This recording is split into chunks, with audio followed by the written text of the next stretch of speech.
Hi, friends. This week, Tim Kaufman of Fatman Rants shares his extraordinary transformation from drug and alcohol addiction, morbid obesity, at one point weighing over 400 pounds, and barely being able to perform daily tasks like tying his own shoes, to becoming a world-class endurance athlete fueled by a whole food plant-based diet.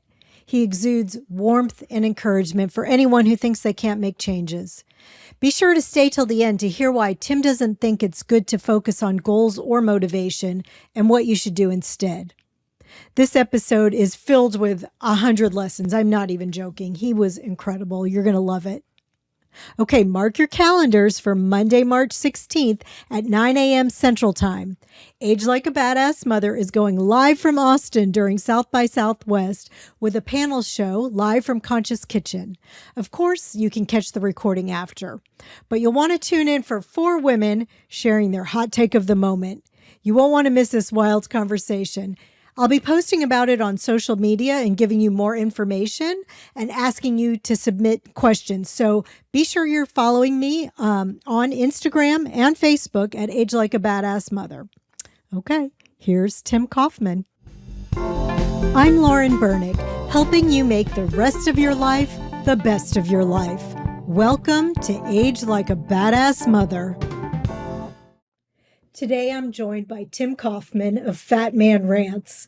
Tim's story is nothing short of extraordinary. He went from drug, alcohol, and fast food addiction, nearly 400 pounds, and barely able to handle simple daily tasks, to a person who is free from addiction and now a world-class athlete, a runner fueled by a whole food plant-based diet.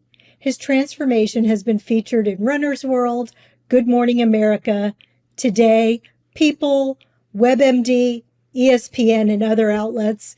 And he's the author of the powerful memoir, Escape, Breaking Free from a Self-Made Prison. Please welcome Tim Kaufman. Hello, Tim. Hey, thank you so much for having me, Lauren. And thank you for all the work you do to help people live their best life. I appreciate it. Back at you, really. I mean, honestly, I've always known of you, but I kind of just surface level knew your story, but I read your memoir in preparation for this interview. And I mean, honestly, I kept telling my husband, like, I kept putting the book down and being like, oh my God, now this is happening. Like, I can't believe, like, this man, is doing a half Ironman. He couldn't even walk to the mailbox. I mean, your story is absolutely inspirational. Yeah, I appreciate that, but at the same time, my story is not like uncommon. And I guess my biggest message before we even get going here is this lifestyle is out there for anyone. We tend to look at these crazy stories, but there's so many of them, and there's so many people. Like, a lot of times I almost feel guilty because somebody will plant-based and, like, months later they'll be like, you'll never believe it. Like, I was on insulin for 30 years and then, like, I almost feel guilty because I don't even get excited about it. Like, well, what did you think was going to happen? So I guess that's the first thing, that people need to know, that this is out there for anyone. There's nothing special about me. I'm just a normal, guy from Alden. I didn't have willpower. I didn't have any magic, prescription. I didn't do any of these crazy things. I just ate whole foods and went for a walk, Oh my gosh. Well, yeah, let's kind of back up. So I know you got married young to your high school sweetheart, Heather. We also have that in common. I was also like a child when I met my husband. And just seems like she's been your constant and your guiding light. Yeah, she's definitely more than my guiding light. This sounds dramatic, and I'm definitely not trying to be dramatic, but I would be dead without her. Like, 100%, I would have been dead without her. So she's walked beside me, she's walked in front of me to lead me, and she's walked behind me to support me. She's just like, she's always there. So she's my everything, really. Yeah, I can tell that. I could tell. So you have a condition called EDS. Can you tell us about that? And that's kind of what kicked your life getting off balance, right? Yeah, well, that and stupid mistakes I even made before that, but we're not going back that far. So yeah, I grew up on a farm. I kind of live in a very rural place here in Alden, New York. It's between, say, Rochester and Buffalo, so most people will know where that Okay. is. Are you a Bills Um, fan? well, I try not to be, but I don't have a choice. Like the Bills broke my heart back in the '90s and the Jim Kelly Right? era, I four times remember to the Jim Super Kelly. Bowl. I don't Yep. really watch too many sports, to be honest with you. Now that they're in the playoffs, I'll watch. I'm a fair weather fan, I guess. But I know me too. yeah, So so Alden is a super rural place. I think the population is about 9,000 today. I don't know what it was back then, but you got a job on a farm, and that's what you did. Like, so I kind of grew up on a dairy farm. I was always getting hurt, always like twisting my ankles and things like this. And like you said, Heather and I started life really young, and at the ripe age of 18, like she was talking about getting married, and I had to get a better job. So when I went into the factory, which we got, so I think I had turned 20 for less than 3 weeks when we got married. So but in any event, I got a job in a factory, and that was a whole different kind of labor, like a lot of stuff over my head. My shoulders got really bad. They started dislocating. I went in to get it fixed, and the doctor's like, "Oh, this should be an easy fix. You're young, you'll snap back quick." And when they got in there to do surgery, they realized it was more than just a loose shoulder joint, but I had this disease called Ehlers-Danlos syndrome. And basically, the collagen or the glue that holds my body together is super, super stretchy. So everything kind of, they call it hypermobile. So, I was constantly spraining stuff, twisting stuff, stuff would go way out of range. And, obviously it put little divots and things in the cartilage, a little nerve damage. And when you're young, it's not that big of a deal. But as I aged, it became a big deal to the point where I had really chronic arthritis in my very early 20s. And of course, I didn't know this because I just thought this was normal life. So basically, the prognosis was he literally gave me disability papers. I had a really good job with the UAW. I was really excited. Heather and I had our whole life mapped out, the white picket fence, the house and the job and the kids. And all of a sudden, this guy says, "You're not going to be able to work." And I'm like, I threw the disability papers out, by the way, on the way. I didn't even take them out of there because I was still working. And they and also said, UAW is auto workers, United Auto Workers yeah, Union for yeah, people which who I mean, skilled labor. I was a machinist. I loved what I did, but it was definitely manual work. Mhm. Um, but in any event, they said, especially that kind of work, because it was manual work. They said that I wouldn't be doing that work anymore, and that I should go home and move my body as little as possible. Anytime my arms shouldn't be hanging, they should always be supported in arm. And this whole thing started with braces and splints and immobilizers to try to keep my joints as quiet as they could, because their idea was, well, you had limited use of those joints, you have limited time on them, let's preserve them as long as possible. Another thing that happened with that surgery is I was prescribed a bottle of Lortabs, which is kind of a standard issue when you leave the hospital from an acute injury or surgery. And I took these pills and I felt wonderful. Like I had never taken medicine before. And they made me feel really good. And I think I had been in chronic pain for so long that I didn't even realize I was in chronic pain because this was just part of my life. Everything ached, everything kind of throbbed. I had a lot of nerve pain, especially in my shoulders and my armpit. There's a lot of nerves down there. And they were always getting overstretched and tingly hands and all this. And boy, the Lortab just kind of muffled everything, and it made me feel good. And so I began down this cycle. I was blessed with a very addictive genes, and my mother is also very, can get addicted to anything.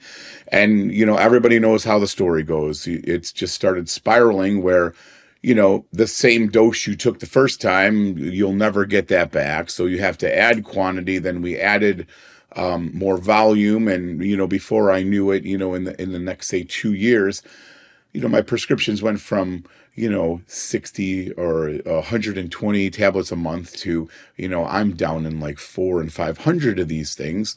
Oh my gosh. Um, I won't get into all this because no one needs to know this, and you can't do it anymore anyways. But back then it was paper scripts. So I got really good at going to like I had a rheumatoid doctor, a general doctor, and then usually some kind of orthopedic doctor. And I learned how to get scripts from all of them. They were paper. I'd take one to the pharmacy and have insurance pay it for, and then I'd pay cash for the other two. And no one knew the wiser. Of course, things are different these days. So I got really good at that stuff. I think at some point that physical pain that I was trying to escape from or, muffle, very quickly turned into emotional and I would argue even spiritual pain because I hated who I was becoming. I was started catching myself lying to people. I would go to a family members and kind of just like peek through their medicine cabinet.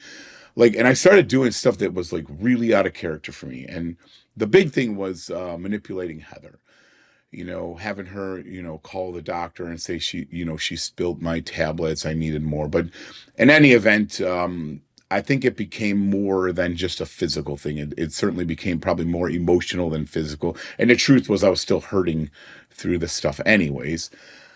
But we went from there to the Lortab, to something called Percocet, and then ultimately I ended up on Oxys, which at the time, I mean, they were giving them out like Pez Yeah. dispensers because they were guaranteeing that you wouldn't get addicted. Well, let me tell you, they are very addictive.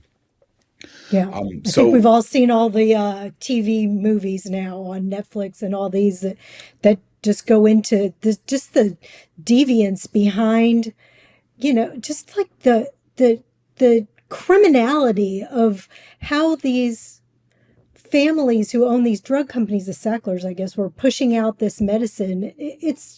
It is criminal. I mean, it's so sad how they've upended and ruined so many lives.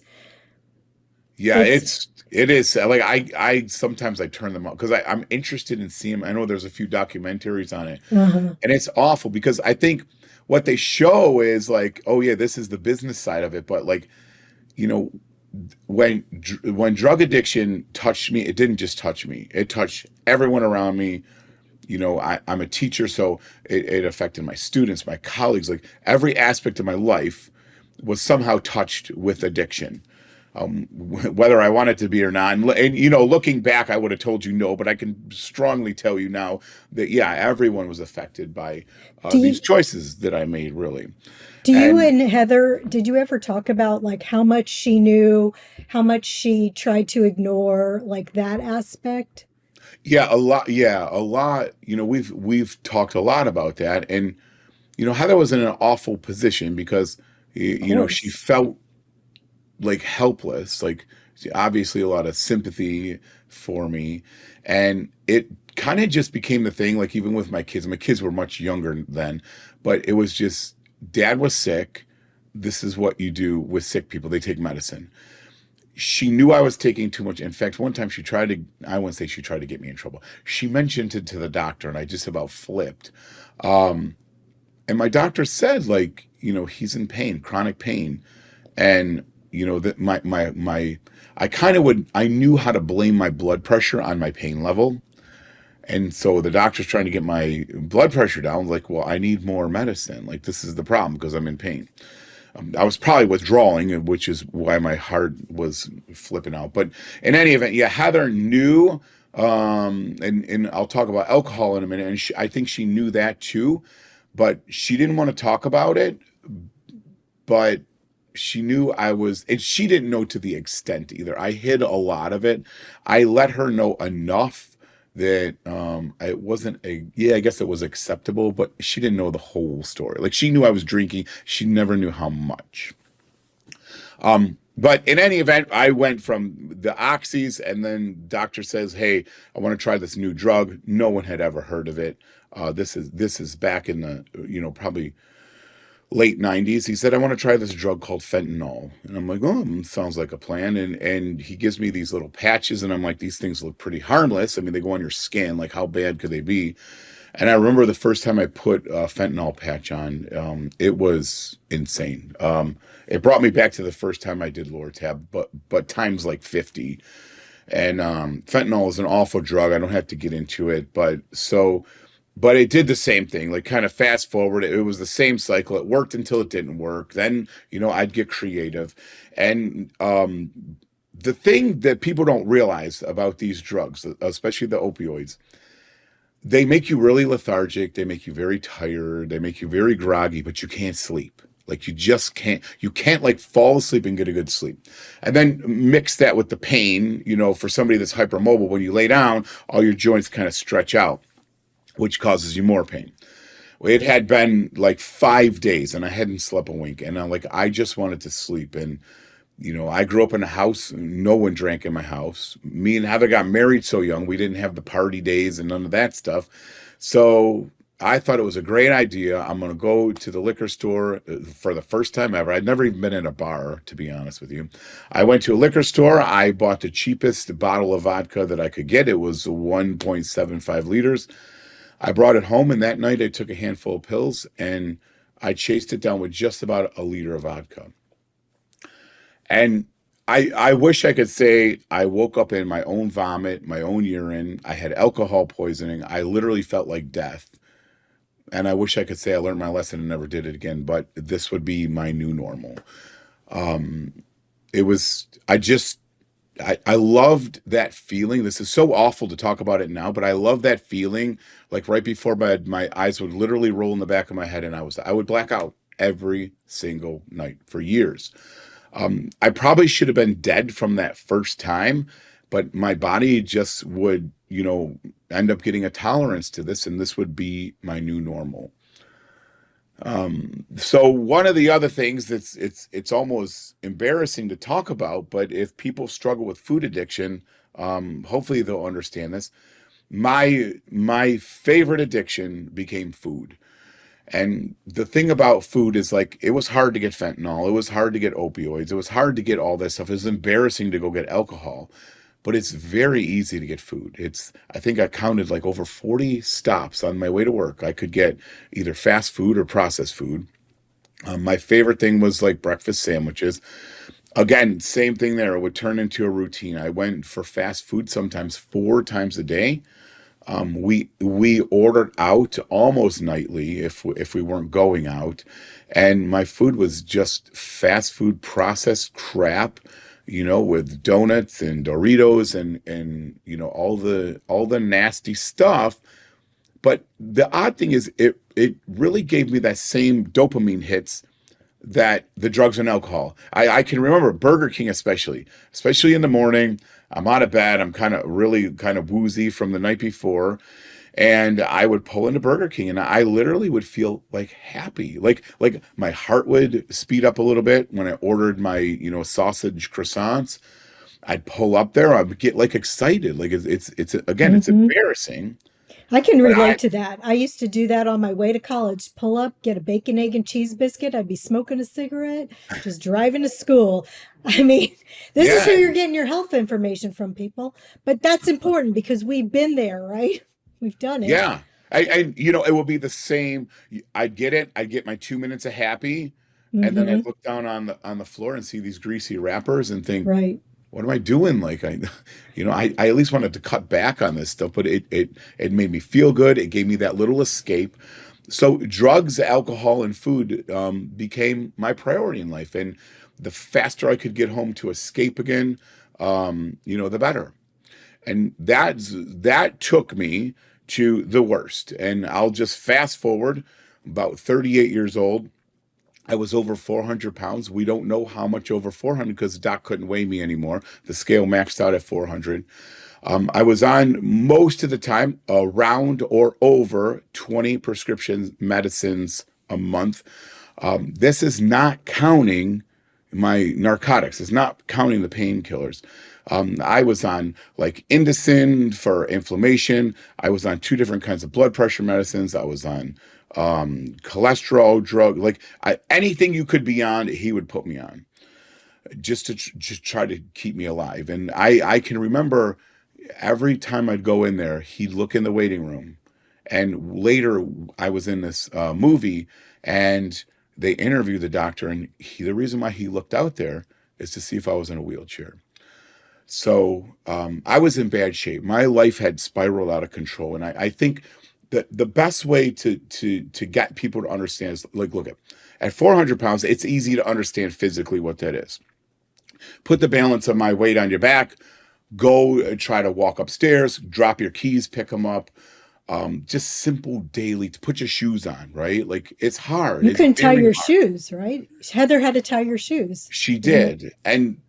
But to be honest with you, like, that was the least of my problems. Like, the emotional weight of over 400 pounds is something like I just thinking about it, I start getting emotional because everything is harder. Like, I couldn't be a good dad, no matter how bad I wanted to be. I remember my daughter playing basketball, a ball rolled out of bounds, literally over my toes. And I was the only dad in that gym that could not bend down to pick that ball and throw it back in. I felt awful.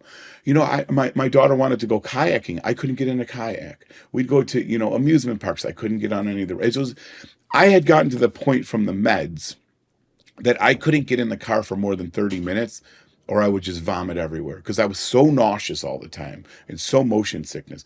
So the things that really were bad were more the emotional things. And I think that the easiest way to explain it is I knew I was dying. Like, I knew it wasn't going to be long. I can remember laying the remote on my chest at night, and it literally would get air. It would bounce off my chest. My heart would pound so hard that it would bounce off my chest, and you could see air under it. And to be honest with you, there were nights that I didn't know if I was going to wake up. And I don't like to say that I was suicidal, but I didn't really care one way or another. I mean, I had a family that loved me, a decent job, a roof over my head. But if I didn't wake up, like, it was okay. I was just tired. I was sick and tired. I just felt hopeless. Like, there was no way out of this. And that's where I was at my worst. That is truly, it's so heartbreaking to hear that. I mean, it really is. And well, let's move to a happier part. So what was the impetus that kind of drug you out of that? Yeah, it probably gets more sad here. Oh, But um, everyone knows me as, the plant-based guy and all that, but that's not really where my story started. And I wish I had this Hollywood moment. I could, somebody flipped a switch and the light turned on and everything was fixed. But for me, I kind of, when I do presentations, I talk about dominoes that tipped for me. And probably the first domino that tipped came with the greatest price, and that was gratitude. Heather's mom, we were together for so long, so young. Her mom was like a second mom to me. And she had like a cold flu thing. We finally convinced her to go to the doctor. When she went there, they did some tests, and she was diagnosed with leukemia. So, I mean, that put our world in a tailspin really quick. It went from who's going to get the kids from softball to who's staying with mom tonight. And so we have, Roswell Cancer Park here is a huge cancer facility. And I know one of the I don't want to call it a highlight. It's probably a low light, but I remember walking up to her bed one night. She was in between blood transfusions. She was wiped right out. Her immune system was shot. And she was so tired, and she was just there sleeping. And I walked up, and she opened her eyes super slow, and she says, "How's your knee?" And like, that just crushed me. It just, oh my gosh. I've told the story like 1,000 times, and it still hurts. It tells you what kind of person she was, right? But my whole life, I had complained about everything. Why did I have this disease? Why didn't I get this? Why don't I have this? Why can't I do this? Why can't this not hurt? But I never really took time. It just got so washed out, the things that I did have. And that night, I got to walk away from Ma's room, and I didn't have chemo in my veins. And I was walking out of that hospital with a really sore knee, but there were people in there that were getting their leg cut off because they had a tumor, and I got to walk out of there on my own power. And there's a whole lot of people that will never walk out of that place. They just won't make it. And then, we were in the pediatric wing and seeing all these childhood leukemia. Like you're like, there's a whole world that you don't know exists. And in that world, any single person would give anything to trade you for your worst day. And like that really hits because we all get our little pity parties going. Mm-hmm. And so I would say that the first domino was gratitude. While we're dealing with that, my father, my best friend in the entire world, he has what we think is pneumonia. They did a chest x-ray. Turns out he had stage 4 kidney cancer that had metastasized to his whole body. My dad was my best friend, and they gave him 6 months to live. And that would be my second domino. We kind of pay lip service to life is short, life is precious, we're not promised tomorrow. And it's fun to say, but when you're there and you see that with, the person you love so much struggling on to hang on to days, not weeks, days, you realize that life is indeed precious and we are not promised tomorrow. So my father, he didn't make it 6 months. He made it 6 weeks to the day of his diagnosis, and he lost his battle with cancer. Shortly after that, Heather's mother would lose her battle to leukemia that would turn to lymphoma, and ultimately a brain tumor would take her life. And I mean, you talk about like stunned, like we were fairly young when this happened. My dad's goal was to make it to 65 years old, and he had a lot of issues before that as well. So I think those two things really kind of, if anything, got me thinking. Like I didn't change my behavior, but I did change my thought process. And I have searched and searched, especially while I was writing my book. I can't tell you what happened, why this day was special. I have no idea why. Jeez, sorry. I don't know why I'm so emotional today. Great. Please. I mean, this is an emotional story. It's Yeah, absolutely. I know, but I tell it so many times, like, I don't know why it still gets me. Because you're a human. It's a hard story. Yeah. It really is. It's hard, but it's beautiful. I mean, it really is because, it just, not only does it just remind us, but I mean, I love you're saying in the book about perspective equals gratitude. And I think that's kind of what you're talking about. And, you're always going to miss these people who are gone from your life now. And it's hard to talk about it, but, they probably pushed you, inspired you, maybe even from the other side. I mean, Sure. honestly. Yeah. But so this day, I don't believe in coincidence, but for some reason this day, Heather was doing, it was like clockwork. Like I'd have my socks in my hand, I'd set them on the table. She'd come over there, put my socks in, socks and shoes on me because I literally got to the point where I could hardly dress myself anymore. And when our eyes clicked, I didn't so much think about like dying and what life would look like. For some reason, I thought the weirdest thing, like, there's so much planning that goes into a funeral that no one tells you about when you're young, right? Like, and Heather being the oldest, like that was kind of on her shoulders. But, you got to take an article out in the paper. You got to go pick the liner, pick the casket, like all these things scheduled, get this person. For some reason, all I could think of was when our eyes connected is like, she's going to have to do all this stuff for me. And it's not going to be long. I was really, really sick. And I knew I was sick. My kidneys had shut down a few times and I didn't tell anybody. I hadn't urinated for like days, and I knew what was going on. But, I didn't know enough to stop, right? Like I just couldn't stop. I did quit a few times. When my father passed away, I kind of relapsed, at least with the pills. But in any event, I thought I have to do something. Like even if I don't care if I wake up, like she can't have another funeral. And it's all I could think of is this funeral's too close. Like we just had two. So I decided I had to do something, like, not to get healthy, not to get well.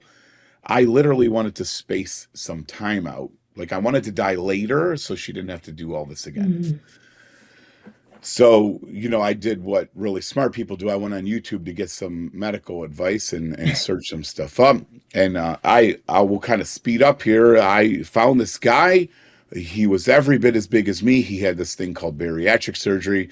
And within a year, he's got these little highlight videos of him out running. And it's like, oh my gosh, this is what I need. This was pre. Well, there was internet, but it wasn't as. I guess it wasn't as digital as now. So because we still had phone books.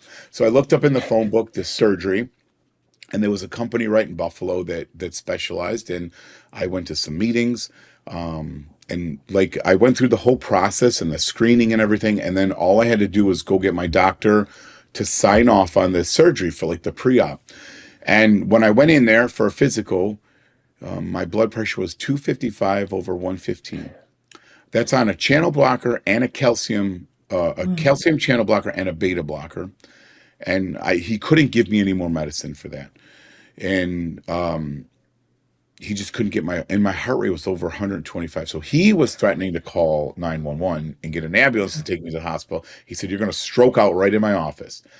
So I, got my manipulation hat on, and I talked him into so he let me rest on the table while he saw a few other patients, came back, and it was down a little bit. So we're having this conversation. He goes, "No, I can't sign off on this." He goes, "I don't know if your heart's going to make it." He goes, "You're on so many narcotics. I don't know what's going to happen with the anesthesia." And he goes, "When you get all done with this, your skeletal system, if you lose a lot of weight and you lose a lot of muscle," he goes, "you are not going to get out of a wheelchair. You just won't." So I got denied. And I was mad. I was frustrated. I was angry because I thought this was my hope. And I remember going home and I had two thoughts in my head. I was mad at him, but at the same time, I was like, wait a minute, I'm off the hook. I did something, I tried, and it's his fault now. It's the doctor's fault because he won't let me do this. But this is another tough one. I went to bed that night, and towards the end of Heather's mom's journey through cancer, for some reason, I don't know why they did this, and it's a whole nother show, but she's got this visible brain tumor. It was visible, it was big, and she was having trouble seeing. But for some reason, they would keep administering radiation. So finally, her doctor, I wouldn't say he felt guilty. I would imagine he felt guilty, but I don't know that. He finally said to her, he said, "Carol, why do you keep coming back for this radiation?" And I'll never forget it. She said, "I just want to be here another day with my family."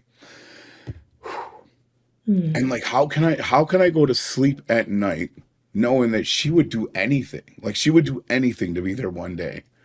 And I'm just throwing my life away, and I'm just throwing my life away, and then I'm going to excuse it with what a doctor said. So all that said, okay, we got through all that. So all that said, I had to do something. And at the time, Atkins was a big deal. And for me, Atkins was perfect.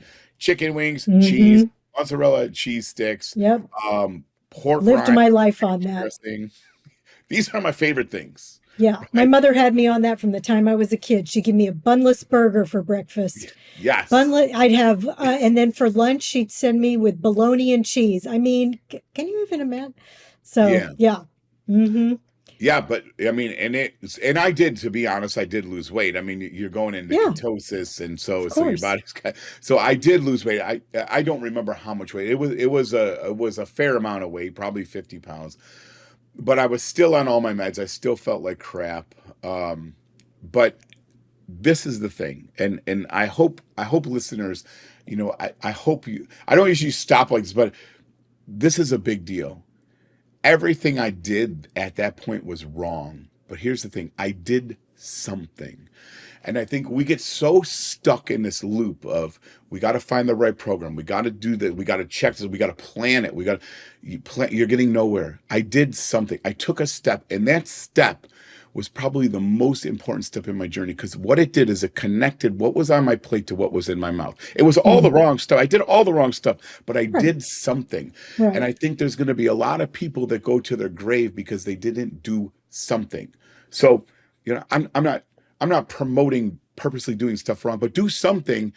And if you do it with the right heart, even if it's wrong, you'll figure it out, because it's what Yeah. it gets the momentum going, right? That's a really good point. Yeah. Absolutely. Well, I used to hide from that, right? Because I will be on the stage at Plant Stock, and I didn't want to tell people, but like that was a big deal because I was excited about that. Like, again, I didn't know it was wrong, but I was excited. And, at the same time, I'm a very journaly kind of person. I know that sounds weird after writing books, but I was more Harley guy than Dear Diary, right? Right. For some reason, when I started this, I asked Heather for a small notebook that the kids had written in the first 3 pages and then left it. I ripped those pages out and I wrote down the date, and I wrote down I had heard this song earlier in the day. This is the first day of the rest of your life, and I wrote down my food for the day. And it was awful. It was like turkey burger, mozzarella cheese, like all the stuff. And I'm like, okay, all right, I got my food down. I know people do that, but I got to do exercise. Now, I was a knee immobilizer, so I couldn't move. But I wrote down, I thought about this. It was very embarrassing. A couple weeks before this, in my office, I was trying to get out of my chair, and I would use my arms to push myself up. And I broke both arms, just split, like right off the Wow. chair, and fell on the floor. And I was embarrassed. One of my colleagues says, that chair's really old. It's older than you. Let's use this chair and I'll get a new one. But that really bothered me. And for some reason, I thought about that. And at night, as I'm doing this like diary or journal, and I wrote down, I'm like, you know what? If I can get out of that chair one time, I can do it twice. And I just put chair times 2. That's it. Hmm. Looking back, like that sounds so ridiculous, but I was doubling my work. That was hard work to lift 400 pounds up with your legs. And so I went through the day and I doing the Atkins thing, and I got home and I'm like, how do I close this out? Oh, I also wrote a couple things I was thankful for every day. But all I put at the bottom, sorry, I just put, you did good. That's it. Oh. And, I think like that was the first time that I had ever like celebrated victory, because like I got so stuck into this is never going to work. This is never going to stick. Like I can't do anything, that I did something good. Hmm. And I guess you could say it was like the first form of self-love that I had given myself in decades. So in any event, the days would go on, and like I say, I did lose weight metabolically. I probably, to be honest, probably I did see improvements in numbers if they would have tested it. Just the sheer fact of losing weight. But I'm sitting on the couch watching Netflix, and this film, Fat, Sick, and Nearly Dead, pops up on my Hmm. screen. And I have no idea why I clicked it, and I was just about to turn it off. But if you've ever seen it, Yeah, it I've starts seen with it. like a cartoonish trailer. And for some reason, that made me stop. I'm like, wait, how do we go from Joe Cross to this cartoon of Joe Cross? And I watched it. And if you haven't seen the movie, it's a great movie. Joe Cross comes to the US from Australia. He's got a crazy cool accent. He basically consumes nothing but vegetables and fruit juice out of this machine. And along the way, he's traveling around the US. He inspires a whole bunch of people, and it's a brilliant movie. And I thought, man, if he could do 60 days, I could do 30 days. 100% I can do 30 days. So I had no clue what I was doing. Like, I didn't really pay attention to what was going on in there, but I wanted the results that Joe had. So I ordered a juicer. It was January 1st was around the corner. And that was a little over 13 years ago. So January 1st, it's 13 years and 13 days ago. I started off on this juice fast. And I won't get into all the details. First 3 days, as you can imagine, they were pure hell. I was starving. And I remember Joe, when he really struggled, he just went to bed. And that's what I did. Fourth day, hunger subsides. And by the fifth day, like a miracle happened. Like this is sounds so trivial, But I woke up in the morning in the same exact place that I had fallen asleep, the same position. I never moved all night. And like that was like, wow, like 5 days. Like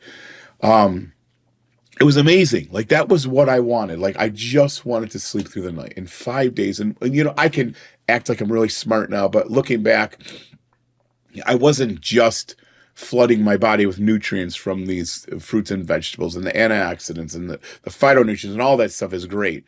But I was also eliminating all the stuff that was giving me all the inflammation that was really the cause of my problems.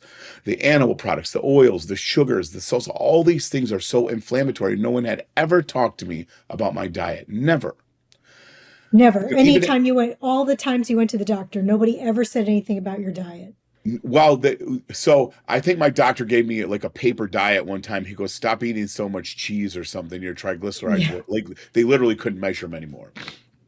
But no one ever said that, hey, you know, maybe all this inflammation from your EDS, you know, it's not just EDS. Like I was Mhm. like like my pictures, like my eyes were almost like Oh, swollen yeah. shut. Like got a little like it was awful.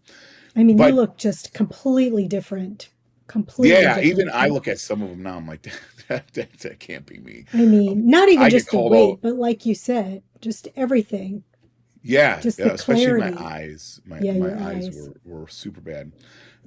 But day 5, I wake up in the same like it was crazy, and then you know day 6 and 7 and 8, like all of a sudden my eczema starts going away, my sleep apnea gets better, my skin was starting to go from like this white pale grayish tone or beige tone to like I was getting color in my skin, and you know as you can imagine these colors in the vegetables end up you know in your skin. You eat too many carrots. In fact, at one point I did turn a little orange. I'm not Yeah, gonna you lie. get a little orange. my my hands and like the bottoms of my feet turn a little Yep. orange. But these pigments in fruits and vegetables are so important. You know, every color is a different cool thing. And so I think out of the juice fast, I think probably the best thing that came out of it is we started learning how to shop. And you know, when we went food shopping, it was Totina's pizza rolls, you know, the 39 cent, well, you can't now they're not, but 39 cent frozen burritos, like anything that was fast, easy. We had kids, we had a lot to do, boxes of fried chicken. But now, you know, I'm at a produce company and I'm literally taking kale and waving it across the Heather, this is 99 cents. Like, look at this, bring the and it's like I was excited. And I think about it sometimes looking back, like if I was standing in a produce company and saw somebody that was like over 300 pounds, like jumping up and down with a thing of kale, I'm like, really, dude, that's not what you're eating. So it's probably another lesson in there not to judge people for what That's they look right. And like. it's amazing that you made it 30 days on like I don't think I could do that. Like that in itself is such an accomplishment. It's incredible that you did that. Yeah, and I don't have willpower, right? Like I believe the reason why that happened. I talked to Dr. Doug Lyle about this a lot. What's the best way to do this? All in or ease in? He goes both. Both are good. I think for me, I'm an all in kind of guy. Yeah, same. And I think what that all in did is it gave me the most dramatic, immediate results. And those Hmm. results fed the momentum. Like, why the heck would I quit when I feel like this? Yeah. And I think for me that worked. Now that is not how everybody goes, and that's fine. But you know, as long as you're making progress to get closer to that whole plant food, good for you. So I'm coming to the end of the fast here, and I know like I cannot juice the rest of my life, but because I watched that, Netflix suggested I watch Forks Over Knives, and I tell you know people all the time, especially Brian Wendell, that Forks Over Knives didn't just save my life; it literally gave me a completely new life, and I'm so grateful for that film, and I know that I'm not alone. That film Yeah. has Oh helped no. tens and tens and tens of thousands of people. That's the Um, entryway, a lot of it, yeah, you know? And you're a dairy farmer, just like Dr. yeah. Campbell and Dr. Esselstyn. Isn't that Yeah, amazing? that's wild, isn't it? Yeah, I Hmm. mean, we used to drink the raw milk right out of the I know. tank, and It's I used to crazy. process all my own meat. We used to raise our own animals. I mean, that's Yeah. what we did, and I was You an thought you avid were hunter. lucky. Yeah, Yeah. and yeah, but we thought Forks that up. was the healthy way, right? Right. Like we didn't Right. buy meat at the store. We raised it ourselves, so we thought Right. that was the healthy way to do it. Yeah. Well, Yeah. yeah, you're right about forks over knives. That's the entryway for so many people. So what did that, so that started you thinking, okay, I'm going to do a whole food plant-based diet? Well, it just sounded so easy, right? It's like I can have everything, I can consume everything I'm putting in the juicer, and I add whole grains, legumes, nuts, and seeds. And like, I could do this. Like, I totally can do this. And I think looking back, and this is another, for your listeners, I think this is a very important point. For me, it was by default. Like, to be honest with you, this is crazy.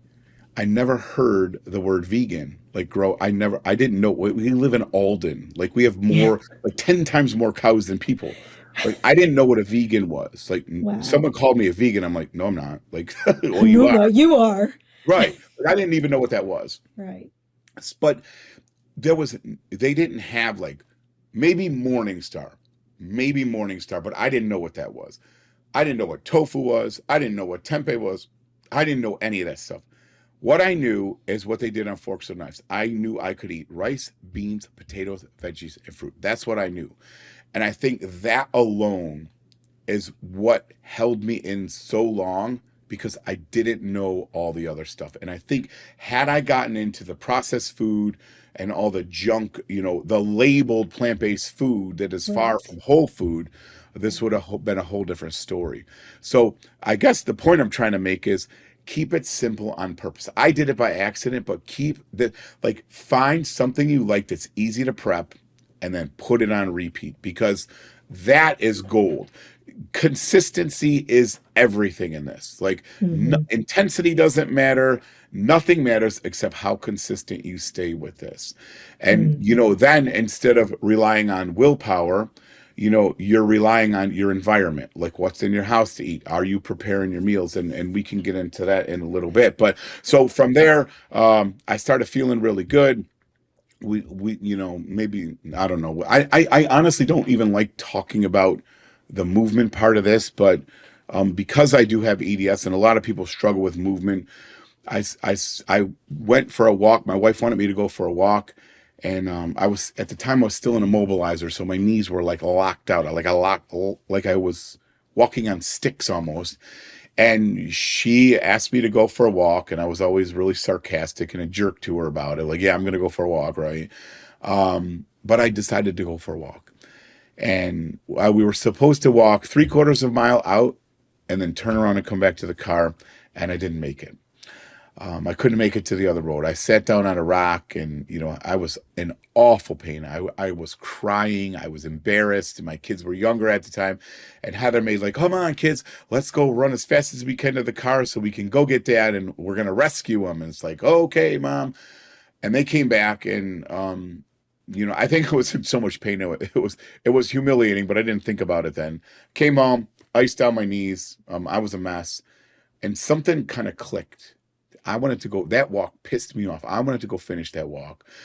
So the next weekend, I went and walked out and walked back, and oh man, I felt like $1,000,000. And from there, I started hiking.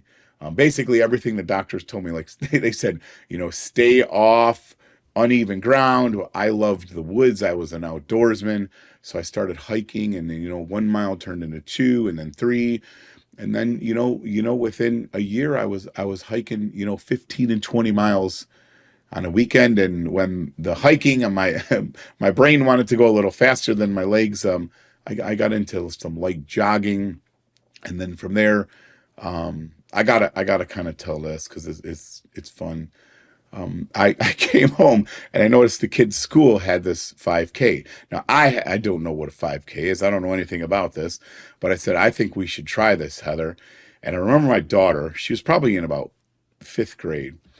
She looks at me. She goes, "Dad, do you know real people run 5Ks?" And I'm like, "What does that mean?" She goes, "Like real people run them. Like you don't do that." And I'm like, "All right." So Heather and I, like, Heather thought it was like a marathon. I'm like, yeah. So we started training. It's so funny because we would put a water bottle like every 50 feet, like, so no clue what we were doing. But the day came to do that, and we to the. And I've crossed a lot of finish lines. This is my favorite one. Uh, we came through that finish line, and I'm telling you. I broke down so hard. I was like ugly crying, and somebody came over and said, "Oh my gosh, what happened? Did you guys get bad news out there?" It's like, no, man, this is like I'm wearing a race bib. Like this is so cool. So we get in the car, and I'm like, Heather, we should do a 10K. And she goes, "You're nuts." She goes, "I almost puked on my new sneakers. I am not doing a 10K." And so about a month later, we did our first 10K together. And I'll just tell you this real quick. On the way home from that one, I gave her another nudge, and I'm like, "Hey, what about a half marathon?" And she goes, "I'm out. Like, you're crazy." And funny thing is, in September, I forgot the year, but in September, our big race for Niagara Falls is here. It's called the Mighty Niagara. And I still had a valid handicap parking pass. And that thing was like my security. I took that thing everywhere because I was always afraid I had to walk, in a parking lot. And I was in college before that, and I was afraid I couldn't get to my classes. That thing was going to expire at the end of the month on September. I'm like, how cool would it be to run my first half marathon parked legally in a handicap spot? I didn't park in the spot, but I did punch a hole in that parking permit. I put a picture of Heather's mom and my dad on there.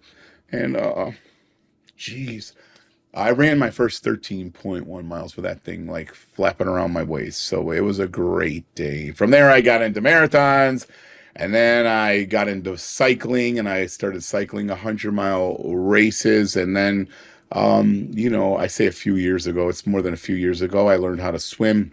I put all together and started doing Ironmans and some crazy stuff. But probably one of the coolest things that happened is people love those stories and they love all that. But some of the things that people miss, the really cool stuff is I remember Heather, I told you that Heather put my socks and shoes on me.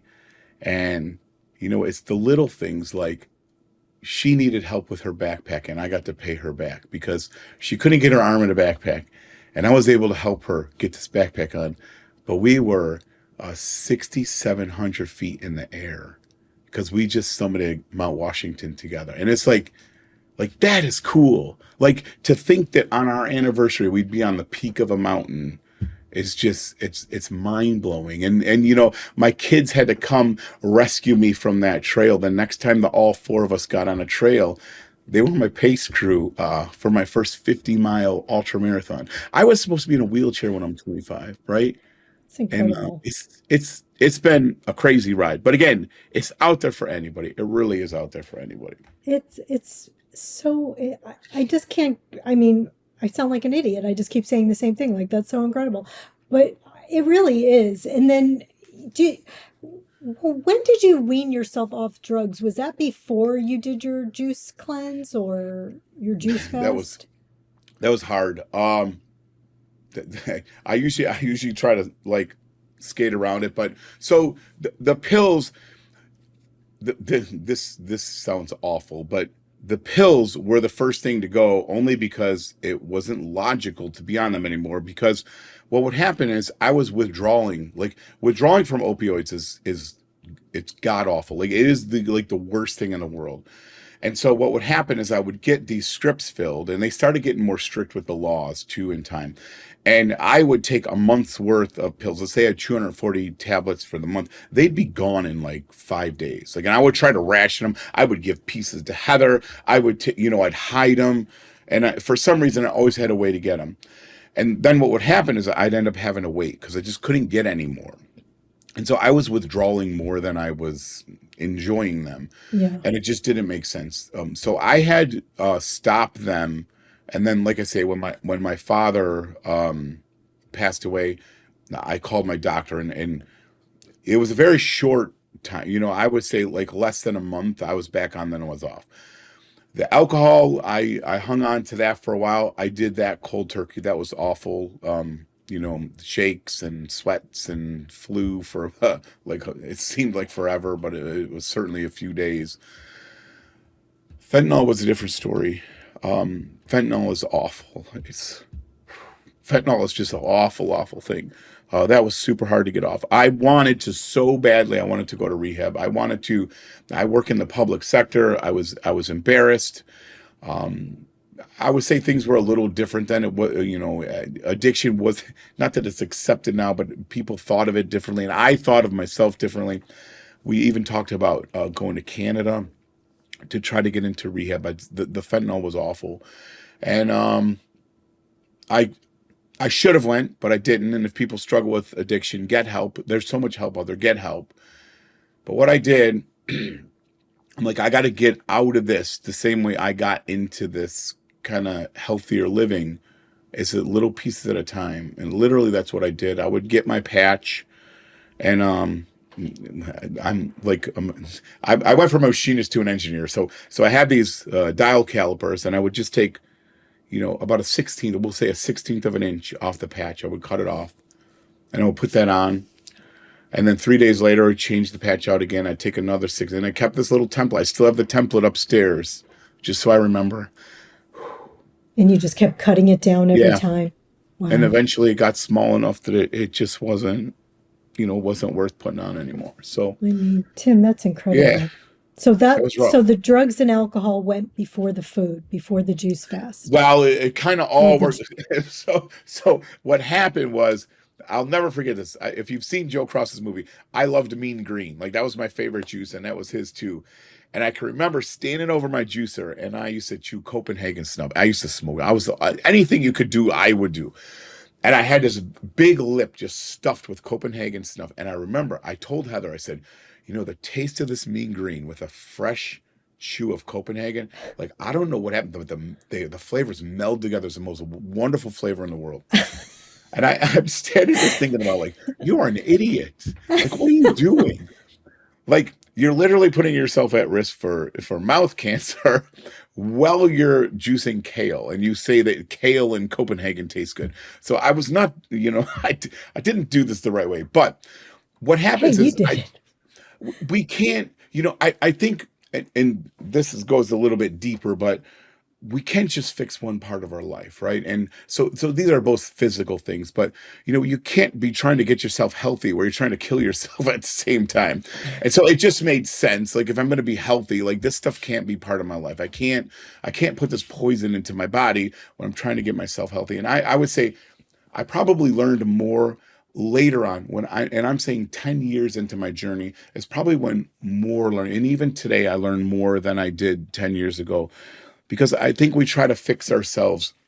If we try to fix the physical self, but we leave out the emotions, we don't work through the problems. Like, there's a reason why someone eats to be 400 pounds. And it's not just because they like food. There's a reason why someone wants to do opioids. And it's not just because they have pain. It could be pain, but it's not the physical pain. So I believe, unless you can work on your physical, emotional, and spiritual being, people kind of tend to go away from the spiritual part, but I'll just leave it at, without a purpose. Like, without a purpose, this is a pretty hopeless life. And for me, once I found, like, a purpose, I found a passion, and I found a reason, to work on my emotional stuff. And, a big guy like me, I'll tell you, like, one of the hardest things for me was to look in a mirror and love myself, like, hands down. Like, that was the worst. And I still struggle with it. Like, it's never enough. It's never perfect. But yeah, these are things that we need to work on. We can't just fix one thing, because we leave the other things hanging. Yeah, I remember you said, instead of focusing on eliminating or avoiding the escape tools, you have to focus on why we need them. Yeah. And I think that was so spot on. Like, why do we lean on the food and the drugs and the alcohol and the shopping and the porn, or whatever we're, whatever we're addicted to? What the escapism? Why are we leaning on that? For what? Yeah, I once heard someone say that, like, the addiction is the solution, right? Like, we're doing what's natural. Like, let's, we're this is the solution to our problem. We just have the wrong solution. And we really got to look for the problem. And it sounds so woo-woo, but it's so stinking true. Like, you're not just like, hitting those dopamine sensors because you want to. Like there's a reason why you have to do that. And sometimes you got to dig deep, and sometimes that's where the road. It's easy, it's a lot easier to eat on a meal plan than it is to dig deep and find out like what's going on here. Like, why do you feel like this? I mean, it's really true. And I mean, life can be rough, and I think we all we all lean on things, but sometimes you can lean on some healthier crutches. And maybe that's it, like the running, like maybe Yep. that's a new crutch, but I Oh, don't it know, it's a 100% healthy is. crutch. It's a It, it healthy it's crutch. it is, and sometimes I would argue it's maybe not the healthiest thing, but I don't know if you know Charlie Engle, but I just saw him say yesterday, and it was pretty deep. He's because people always say, "Well, you just traded your addictions," which I've traded my addictions my whole life. But Charlie said, he goes, "All right, you want to say I traded my addictions?" He goes, "I've never once sold my car for to sign up for a race." But he goes, "I have Exactly. sold my car so I could get dope." Exactly. I've Yeah. never sold my car for a race entry. So, Hmm. say what you will. People will say which, but for me, I know I have to be focused on something. I think there is a problem that I ran into with identifying with that hardware behind me. And I think your identity should not come from a medal.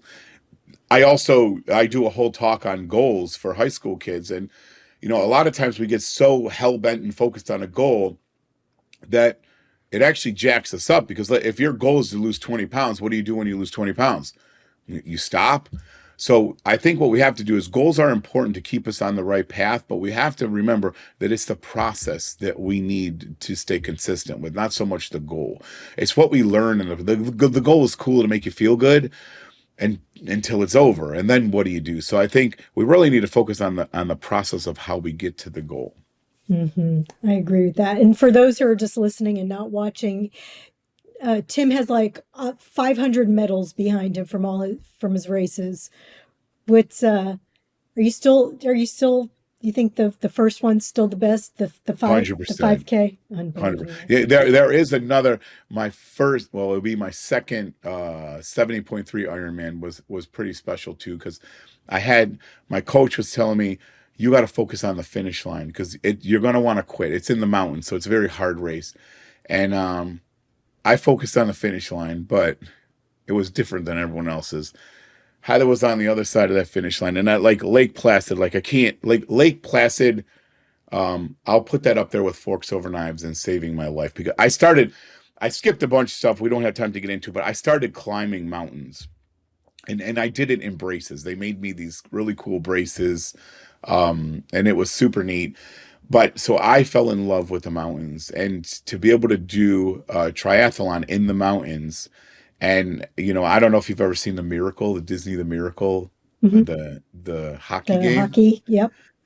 So right next to there is this oval, the Olympic oval, that Right. and that's where you finish on Ironman, and it's like Wow. it's magic, like miracles happen there, and you're out there with these elite athletes, and here's little old me, like limping through this thing trying to finish, and when Heather's on the other side of the finish line, and man, when our eyes met, you know, I was so used to seeing sympathy, helplessness, hopelessness, but man, she was so freaking proud of me. And it was just like somebody captured the image of us just hugging so hard at the end. It's like, oh my gosh, it was a beautiful day. Not as good as the first one, but it was up there. That's beautiful. And that an Ironman or a Yeah, it was an triathlon? Ironman 70.3, so it's like a half of an Ironman. Yeah. And Yep. have you done a full Ironman? Yeah, multiple. In fact, I swore last year was going to be my last Ironman, full Ironman, because they do take a lot of time and a lot of toll. Oh, it's But I went and so. signed up. I signed up last week, so I'm back Oh at my it. gosh. And that's It's, what, a full marathon? Oh, how many miles swim? And yeah, it's tell two me. and a half mile, well, 2.4 miles swim, 112 miles on the bike. Placid is 10,000 feet of climb, so it's a Oh it's a my brutal God. bike ride, and then you run a full marathon through the mountains afterwards. So it's a long day. It's a long day. I mean, that Yeah, sounds like you went shopping. We went to Home yeah. Depot, then we went to Bed Bath and But Beyond. It was you a know long what? day. It's I Tim, almost that's don't like talking crazy. about it because I got to tell you, like the first time I got out of that chair twice was probably just as much of a commitment. Like, Mhm. this stuff is all relative. People see like someone running a 5K, and that might be out of reach, but you know what's not out of reach? Like putting your clothes out, do what you can do with what you have available right now, like with the tools you've been given. And I think as long as we're consistent and we show up to do the things we have, you have to remember something. Everybody wants to be inspired. They want to be motivated. What's really weird, I'm sorry, you're going to know why they call me Fat Man Rants now. No, you go as long as you want. But we all look for motivation. How do I stay motivated in a plant-based diet? How do I stay motivated with fitness? We don't need motivation. At what area of your life do you need to be motivated for? Like, no one motivates you to go to work every day. Like, frankly, I'm quite not motivated in the morning to go to work. No one is, I'm not motivated to pay my taxes or to pay my mortgage, or, if your kids came home and said, I'm not going to do the homework, I'm just not feeling inspired today, what would you tell them? Like, you'd say, get your butt to work. That's your responsibility. Go do your homework. Yeah. So I think what we need to do is flip this whole script, stop looking for motivation, and realize that when you know better, you do better, because you have a responsibility to the people that you love, and not only to yourself, but to people you love. So then it becomes like, no, I know this is what I should be doing, and this is what I need to do. And then you don't have to. Motivation is fun, but it leaves, like it's emotions, and it's gone. Yeah. So, if you want motivation, put your running shorts out the night before, get some patterns going, and stay consistent in the little. You know what? This whole lifestyle is about the non-sexy little stuff that we do. That's where the magic is. It's not these big, new programs or any of this stuff. It's just the not sexy stuff that we do over and over. Yeah. Eating your rice and beans and greens and tofu and fruits and vegetables. Yeah. And getting out the door. And like that. It's moving. that simple. It's that simple. Moving. Yeah. I love that. And I realize you don't want to focus on running all the Ironmans, because that's beyond most people's, even running a 5K or a 10K. But like you said, you could get out of the chair twice. You can walk to the end of the block. You can, whatever you can do to just keep doing that. I love that. And I started, so as I'm aging here, I'm starting to focus more on strength training. Of course, I overdo that as well. But, as we get older, we get the sarcopenia, and, you get a little muscle wasting. And, people think like, oh, do resistance training or strength training, so you look buff on the beach. Like, that's not this. At like, when you get over 50, like, what you're trying to do is stay functional. People go to the nursing home not because they're sick. They go because they can't get off the toilet. They go because if they fall, they can't get up. And we need to put ourselves in these situations while we can. Get on the floor a couple times a day and get up. Use your quads to get off the toilet. Walk your stairs up and down. Like, we need to stay strong as we get older, because we want to be independent. I would assume most people want to be independent, right? Yes, you're absolutely right about that. Yes, thank you for that reminder. So it's not a matter of a medal. It's a matter of how well do you want to live, I know. It's incredible. I mean, all right, I just sound like an idiot. I just keep saying that same thing. I want to ask you a couple of questions that I ask everybody at the end. They're completely not related to anything you just said. What's your favorite concert you've ever been to? Who comes to upstate New York? Who have you seen? Well, so we have Darien Lake, and so a lot of people come to Darien Lake. Yes. So this is going to sound weird. I am not it's weird because I love loud music when I'm training and stuff, but I do not like concerts. But I love seeing Heather happy, and one of her favorite bands she runs to is called Skillet. So every time they come even near us, we have to go to a Skillet. We have to get the VIP ticks and get right up front, and it's loud, and there's smoke and fire, and it's crazy metal. And so I like going to that concert because I like to see her happy and jumping up and down, and yeah. I've never heard of Skillet. Yeah. I mean, I go see so much music, and I've heard of like so many bands, but I've never heard of Skillet. But I'm gonna look. Yeah, I'm more of an old 80s rock, 80s hair band, AC/DC, Bon Jovi, like that kind of thing. Oh yeah, yeah, for sure. Those are some good concerts. What Do you have a favorite health or beauty product? Not really. Not really, no. Do you No. moisturize? What do you do?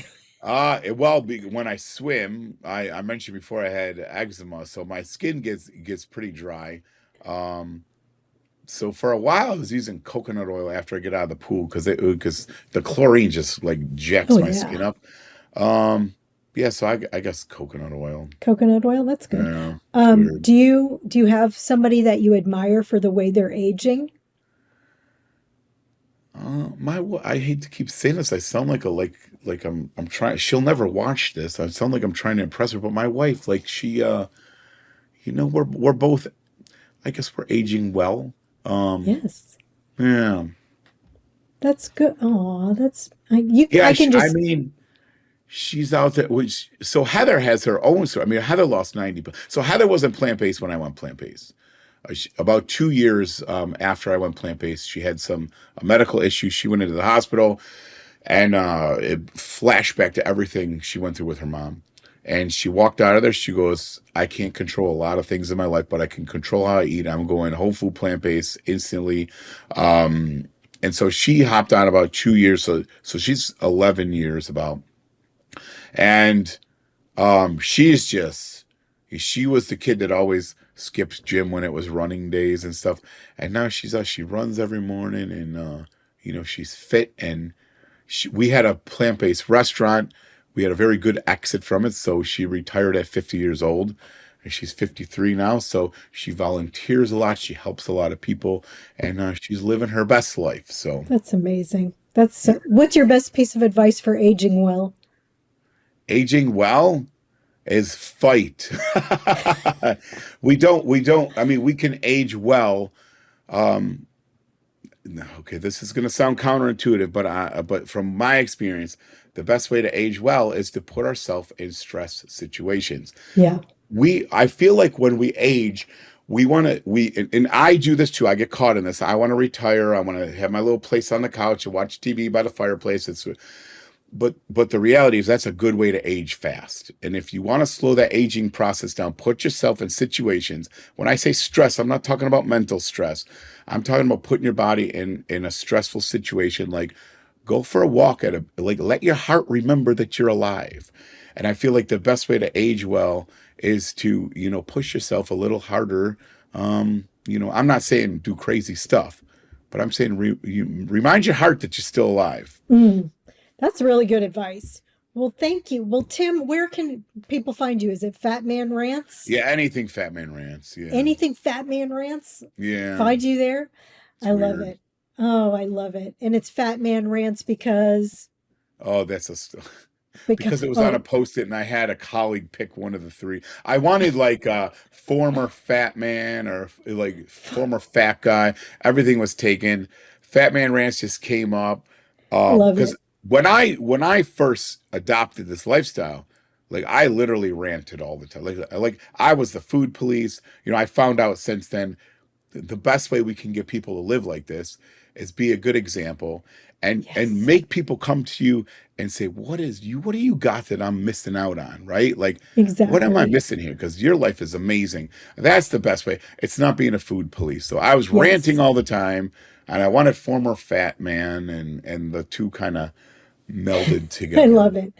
Well, I am so honored to talk to you today. And I know you will inspire a lot of people. I know that that might not be your goal. I know that you just want everybody to be healthy like I do. But thank you for talking to me. I'll have to have you back and Yeah, so we can that'd be great. continue.